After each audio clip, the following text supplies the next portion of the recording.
नमस्कार मित्रांनो, स्वागत आहे सर्वांचं आपल्या या यूट्यूब चॅनलवर। मित्रांनो, आजच्या या सेशनमध्ये आपण नांदेड जीएमसी भरती 2025 यांचे पेपर सुरू झालेले आहेत। पेपरला विचारलेले प्रश्न आजच्या या सेशनमध्ये आपण पाहणार आहोत। या प्रकारचेच प्रश्न परीक्षेला विचारले जात आहेत मित्रांनो, ठीक आहे। विद्यार्थी मित्रांच्या कमेंट्सवरून आजच्या या सेशनमध्ये आपण प्रश्न घेतलेले आहेत, त्यासाठी व्हिडिओ शेवटपर्यंत पहा। महत्त्वाचा सेशन आपल्यासाठी असणार आहे। पाहू या प्रश्न आपल्याला कशा पद्धतीने विचारले होते। त्यापूर्वी तुम्ही आपल्या चॅनलवरती नवीन असाल तर चॅनलला सबस्क्राइब करून व्हिडिओचे लिंक मित्रांपर्यंत शेअर करायचं आहे।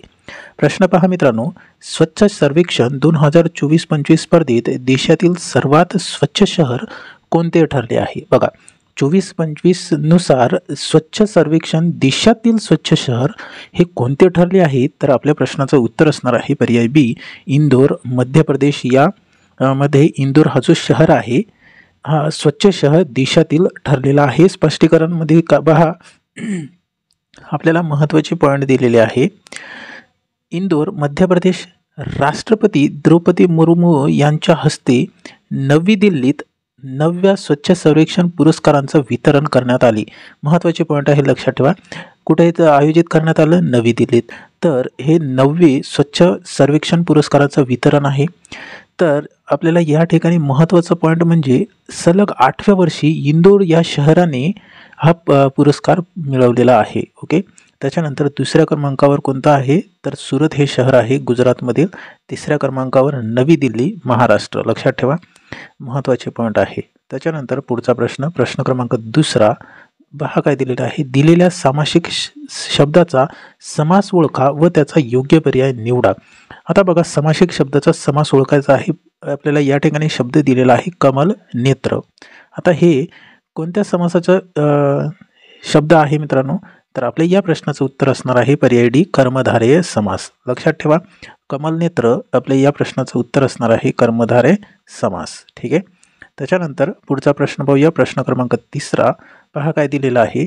देशातील दुसऱ्या क्रमांकाचा सर्वाधिक लांबीचा तारांचा पूल कर्नाटक राज्यात कोणत्या नदीवर बांधण्यात आला आहे? काय असेल या प्रश्नाचं उत्तर?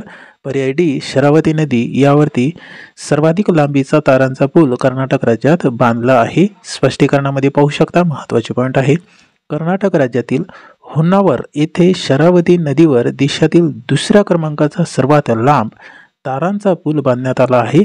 या पुलाची लांबी अंदाजे 1.8 किलोमीटर एवढी आहे। पहा पुढचा प्रश्न, प्रश्न चौथा। महाराष्ट्र उच्च न्यायालयाचे नवीन मुख्य न्यायाधीश chief justice of Bombay high court म्हणून कोणाची नियुक्ती करण्यात आली आहे? या प्रश्नाचं उत्तर असेल पर्याय बी, न्यायमूर्ती अलोक आराधे। ओके, पहा स्पष्टीकरणामध्ये महत्त्वाचे पॉइंट असतील।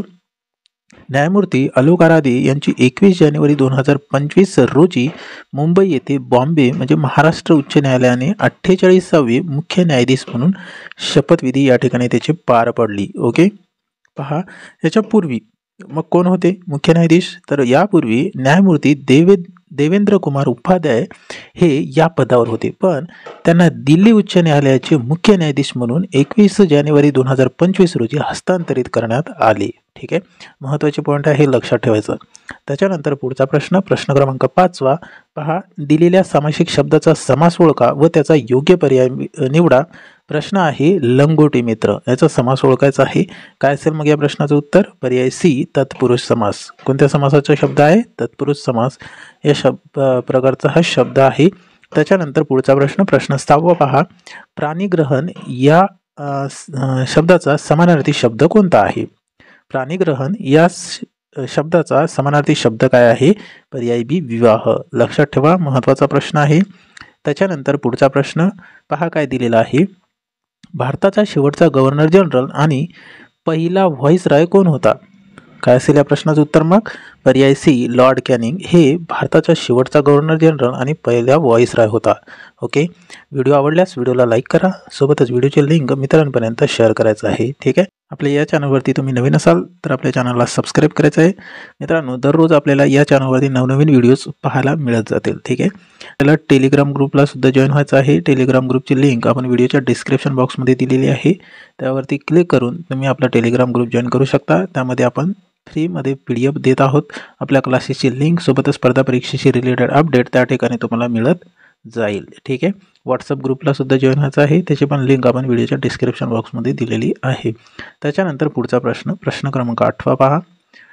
सकर्मक कर्तरी प्रयोगाचे वाक्य ओळखा. आता या ठिकाणी आपल्याला 4 ऑप्शनमध्ये वाक्य दिलेलं आहे आणि सकर्मक कर्तरी प्रयोगाचं वाक्य ओळखायचं आहे. काय असेल या प्रश्नाचं उत्तर? मग पर्याय बी, तो पुस्तक देतो, हे वाक्य सकर्मक कर्तरी प्रयोगाचं आहे. ठीक आहे. त्याच्यानंतर पुढचा प्रश्न क्रमांक 9 पहा काय दिलेला आहे. पहिल्या गोलमेज परिषदेला डॅश डॅशचे प्रतिनिधी हजर नव्हते. मित्रांनो, आपल्या या प्रश्नाचं उत्तर असेल पर्याय ए, राष्ट्रीय काँग्रेसचे प्रतिनिधी हजर नव्हते.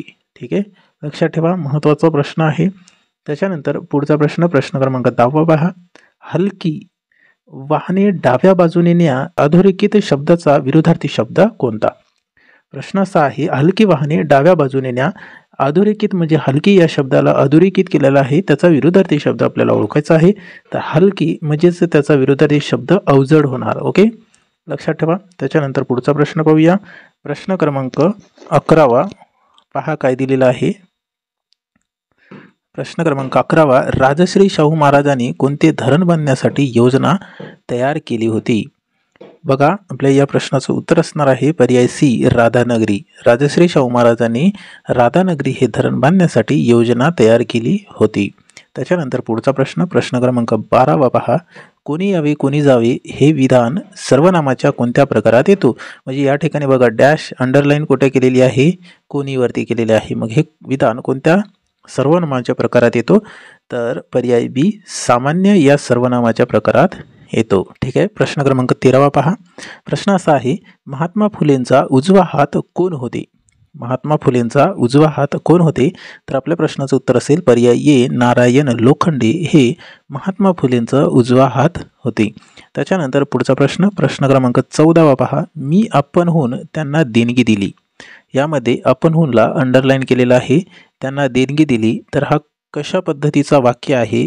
तर मित्रांनो, आपल्या प्रश्नाचं उत्तर असेल पर्याय सी, आत्मवाचक. ओके, हे जे अंडरलाईन केलेला शब्द आहे हे आत्मवाचक या प्रकारातला शब्द आहे. त्याच्यानंतर पुढचा प्रश्न क्रमांक 15 पहा काय विचारलं होतं. वित्त म्हणजे अर्थ आयोगाची नेमणूक कोण करतो? वित्त आयोगाची नेमणूक कोण करतो? आपल्या प्रश्नाचं उत्तर असेल पर्याय बी, राष्ट्रपती हे वित्त आयोगाची नियुक्ती करते. ओके. त्याच्यानंतर पुढचा प्रश्न, मी परीक्षेला आलेलो आहे या वाक्यातील सर्वनाम ओळखा. मी परीक्षेला आलेलो आहे, तर या वाक्यातील आपल्याला सर्वनाम ओळखायचं आहे. काय असेल मग प्रश्नाचं उत्तर? पर्याय ए, मी हे या वाक्यातील सर्वनाम असेल. त्याच्यानंतर पुढचा प्रश्न 17 पहा. भारतास युद्ध जाहीर करण्याचा अधिकार फक्त डॅश ला असतो. कोणाला असतो? मग भारताला युद्ध जाहीर करण्याचा अधिकार हे कोणाला असतो? तर आपल्या प्रश्नाचं उत्तर असेल पर्याय बी, राष्ट्रपती यांना युद्ध जाहीर करण्याचा अधिकार असतो. त्याच्यानंतर पुढचा प्रश्न 18 पहा. श्रवण या शब्दापासून विशेषण झालेले शब्द ओळखा. श्रवण या शब्दापासून विशेषण झालेले शब्द काय असेल मग या प्रश्नाचं उत्तर? पर्याय सी, श्रवणीय. ठीक आहे, हे आपल्या या ठिकाणी प्रश्नाचं उत्तर असणार आहे. त्याच्यानंतर पुढचा 19 नंबरचा प्रश्न पहा. डॅश डॅश हा हवेचा सर्वात मुख्य घटक आहे. काय आहे मग या प्रश्नाचं उत्तर? पर्याय बी, नायट्रोजन हा हवेचा सर्वात मुख्य घटक आहे. लक्षात ठेवा, महत्त्वाचा प्रश्न आहे. बघा, या ठिकाणी आपल्याला वातावरणामध्ये नायट्रोजन हे 78% पाहायला मिळतो. ओके.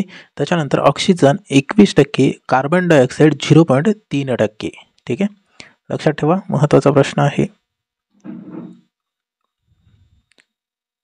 चला पुढचा प्रश्न क्रमांक 20. बाबांनी मुलास चोपले प्रकार ओळखा.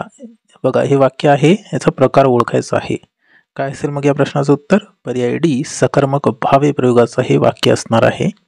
त्याच्यानंतर 21 नंबरचा महत्त्वाचा प्रश्न आहे. ठीक आहे, सैनिक पेशी असे कोणत्या पेशींना म्हटले जाते?